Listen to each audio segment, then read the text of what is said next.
This poem is really sad, so I'll say that up front so you know what to expect.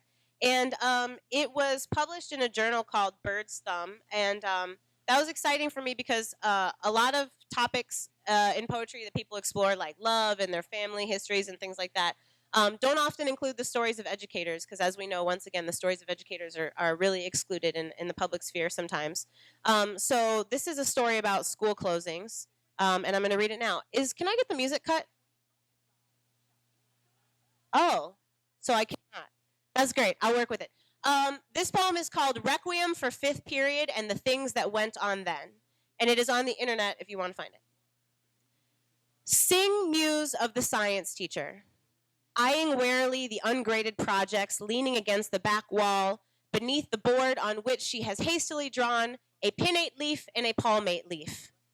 She moves from her desk to the window to watch the flag football game and the man in an electric wheelchair leaving the senior housing complex, and an old Lincoln Town car parked near the pothole that damaged her axle this morning, and the White Castle bag caught in a gust moving across the basketball court as if possessed, and Mr. Harris blowing his whistle.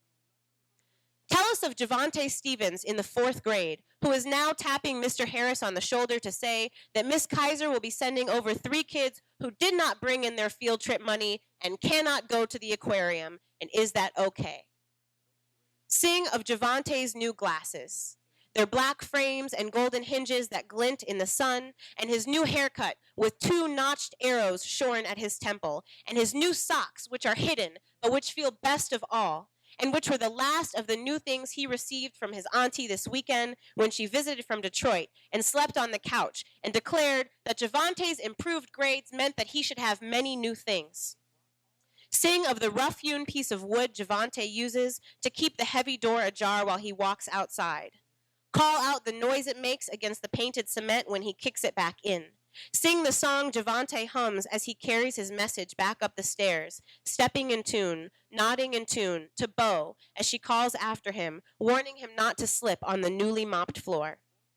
Sing of Bo, moving the mop from the top of the ramp to the bottom, stepping gingerly past the place where the carpet's unruly corner bends upward, guiding the wheels of the bucket to remain upright despite the heavy dent in the one.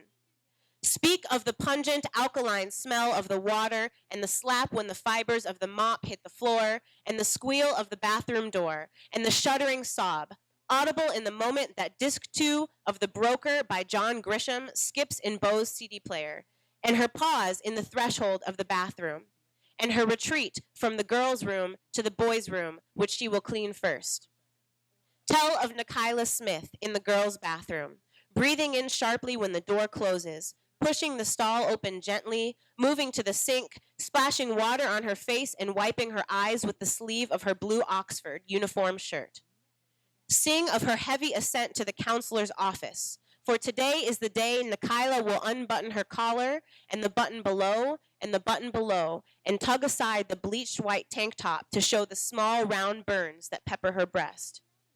Praise Ms. Hightower, the counselor, who does not gasp or cry out at the moment of revelation.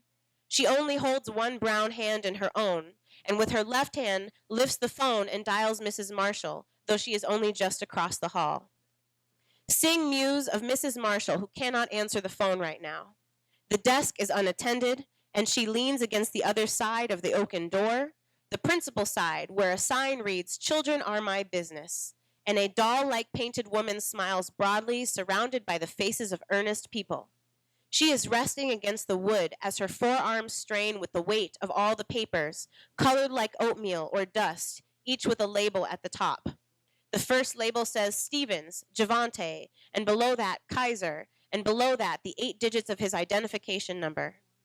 Tell of how she collates them by classroom and then alphabetically, though each letter is the same, though each letter has the same news. Tell muse of the siren that called their joy sparse and their love vacant. Tell of the wind that scattered them. Thank you.